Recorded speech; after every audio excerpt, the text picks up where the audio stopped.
It tasted disgusting. I think for any kind of hardcore athlete, you thrive on doing the impossible. So you said it tasted gross, and I'm like, challenge accepted. And as a competitor, we're always looking for that one thing that's going to set us apart, give us that 1, 2, 3, 4%, better chance or enhance our performance. So it was an AMRAP. I was expecting about 8 reps. My coach, Brandon Allen, was expecting 10 reps. And we blew the numbers out of the park, and I ended up getting 13 reps, a 30% increase. And I felt pretty amazing. How can this improve my performance in the Super League arena? Super League is basically a sport that's just been built from the ground up, a combination between bodybuilding and powerlifting, but really it's a total hybrid. You're based on your physical measurements, so your proportions, and then you're also scored on your output, your performance. Frank Yosa here, CEO of Ketone Ester. I've got Kat Secor. Is that how you pronounce it? Yes, sir. All right, and she's with Super League. And we got her to try the drink. Initially, she thought it was just for ketogenic athletes. And she's like, bad news, guys. I just got off the keto. But then we were able to tell her that it's actually for non-ketogenic athletes mainly, but can also be used by keto people. So thanks for joining us today. Thank you for having me. I appreciate it. So you had a mutual friend that had reached out to me on Instagram, and I got him a drink. It actually didn't work for him. I don't know if he told you that. Did he tell you that? He crashed his glucose. Yeah, so this drink is mainly designed for non-ketogenic people, and you have to take a bolus of glucose followed by a bolus of ketones. And for people that are very fat adapted, like over 1 year fat adapted, deep in ketosis, we found that they are able to take just ketones. But anybody in between, cyclical people, just a couple months, 3 months, even if you read 1.0 every morning, it has failed every single time. So he skipped the glucose that I sent him, just took the ketones, and he said, it didn't do much for me. So let's go to you. How was your experience? Do you remember how much you took? I think it was maybe 50, 40? Yep. 40 grams. Yep. And then you also started with 40 grams of glucose, waited 20 minutes, and then took 40 grams of ketones. Exactly. So let's start with the taste. How did it taste? Oh, it tasted disgusting. Similar to piss/tequila, like you said, plus motor oil. It was very interesting. But I think for any kind of hardcore athlete, you thrive on doing the impossible. So you said it tasted gross, and I'm like, challenge accepted. I'm drinking it straight. One person even asked me whether we added stuff just to make it taste worse, so that the placebo effect would be bigger. And I think that's actually a perk of it. Honestly, I think that's a perk of it, and you should just embrace it and not even worry about people thinking it's gross. Just be like, we challenge you to drink it. It's only for the hardcore. Like, it's all the way you position this, I think, will really attract the right client for you. What we don't want to do is shock people. They're expecting a Gatorade or a Powerade, and then they drink it, and then it's a little bit disconcerting for them. For sure. Did you at least chill it beforehand, chug it all at once, and then chase it with sparkling water? No, well, it was in my car, so it wasn't chilled. It was room temperature. I did chug it all at once, and then I took it with a piece of gum about 5 minutes later because it was still kind of lingering. Okay, so you experienced the worst case scenario. So it gets better from there. When you chill it, you chug it, and when you do sparkling water, it just has a bunch of little scrub bubbles, takes it down, and some people don't even taste anything. So you took it the worst way, and if you got over that, then that's fine. All right, so then you took it. What were your expectations, and did you feel anything? And then we'll go into the numbers. Sure. So I tried to really go into this experience with an open mind and just really be in touch with my body, since I'm very in tune with it to begin with on a keto or a carb-based diet. So the morning was a little bit different for me because I was in a semi-fasted state. I had a very small protein meal in the morning. So the glucose load 30 minutes before my workout and 20 minutes before taking the ketone aid felt very minimal to me. Already I was kind of hungry. I was a little concerned how that may affect my performance. So I was trying to be open-minded, but still there's a little bit of concern in there. So after drinking the ketone aid and then performing my warm-up about 10 minutes later, and then 20 minutes later starting my actual lift, I was feeling great. All my warm-ups sets felt very easy. And when my coach told me what we were doing, a AMRAP, as many reps as possible with a certain weight, I just said, cool, let's do it. I said, how many reps do you think I'll get? And he's like, why don't you guess? So I guessed 8, just not really knowing what it should be based on my numbers. I said 8. He said, okay, cool, shoot for 10. So I ended up getting 13.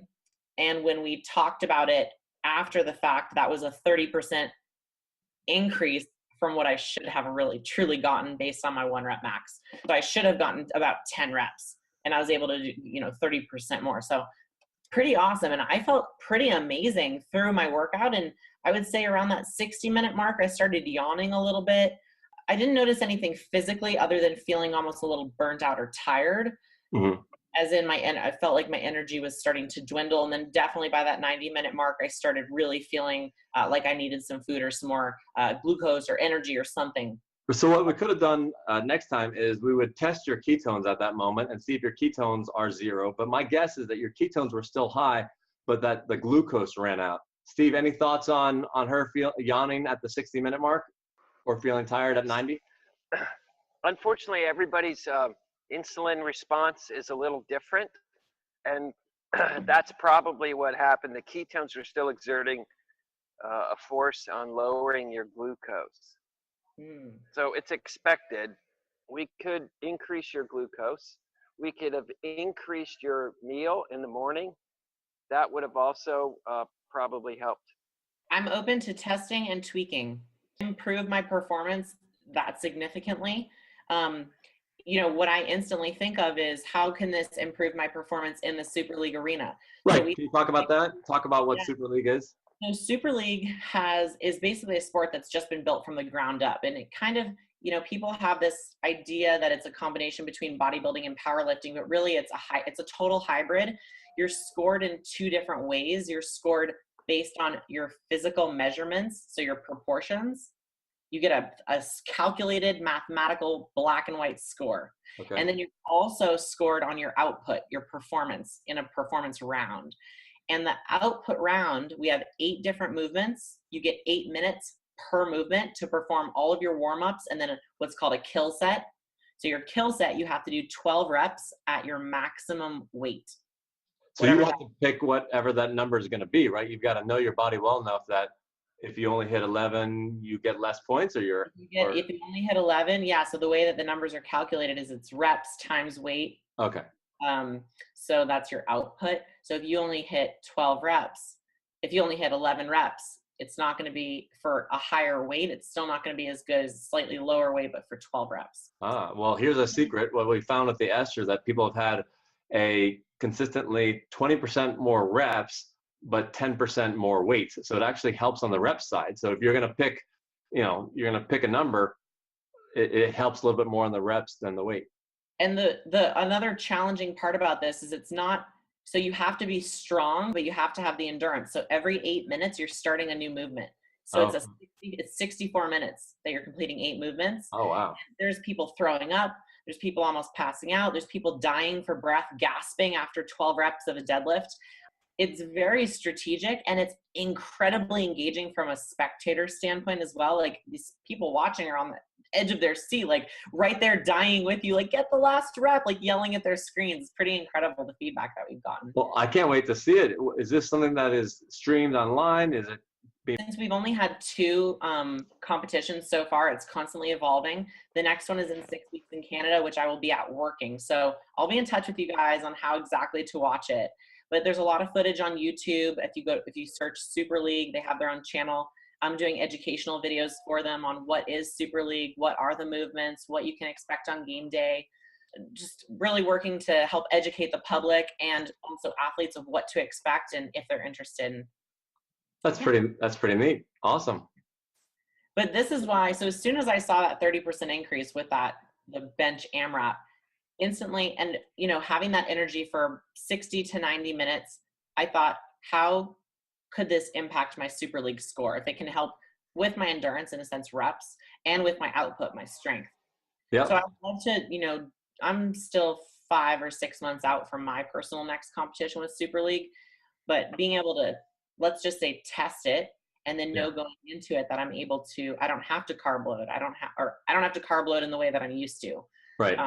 I can go into the event. I don't know. I think this is definitely a tool that could be extremely beneficial and give me a competitive edge. And as a competitor, we're always looking for that one thing that's going to set us apart, give us that 1, 2, 3, 4%, better chance or enhance our performance. So I think this would help, perfectly for that. And if you can also practice with it a few times and see what that does. As far as what we don't know is, just because you lifted more weight doesn't mean 3 days later you'll be able to lift more weight. We know you won't be able to lift 30% more, but we don't know whether having a 30% increase today results in the next time, are you going to lift 5% more? We don't know whether it builds more muscle necessarily. It should. We hope so. So then, in theory, you might be able to actually take it several times a week to be able to build more muscle as well. But at least for competition. yeah, I would think at least for competition. Yeah, I'd love to integrate it into my program and just see, what this could possibly do. So And even though it tasted that bad, you'd still drink it on a daily basis if you saw that result every time? hands down. I'd have to be okay with my stomach rumbling a little bit more in the morning, but I'm kind of used to that on keto, but I've been so comfortable with my carbs lately. Well, most people aren't hungry at the 90 minutes. So I think it was probably more of the ketones suppressed your glucose and made your glucose numbers down, and then that makes you yawn. So not necessarily the same as being you're not necessarily hungry, but your blood glucose is low and that makes you hungry. And how about mental? Did you notice anything on the mental side, on your eyes or anything like that? I'm already very focused when I train. Yeah, I did not notice much different. Again, I just get in my zone. My blinders are on. I'm not really fooling around or talking. I'm just ready for the next set, waiting in my rest periods. Very focused already, focusing on what I need to do, or maybe an image, visualization. I'm very precise in my training and also in my strategy for competition. Okay. Is it fair to assume you've taken other supplements to try and increase your performance? And has anything come close to this? Yes, I have. Of course, as an athlete, we're always looking for a supplement that can, again, give us a competitive edge. And no supplement like this has kind of really compared, where, pre-workout that you take right before, to give you that strength increase. Maybe half as much, Mm. would be good enough. You don't necessarily have to. Everyone is different in how they react to it. So, do you want to do it fasted? Do you want to do a little bit more when you're not fasted? Do you want to try 20 grams, 60 grams with food? It's a bunch of different variables that, everyone will be affected differently.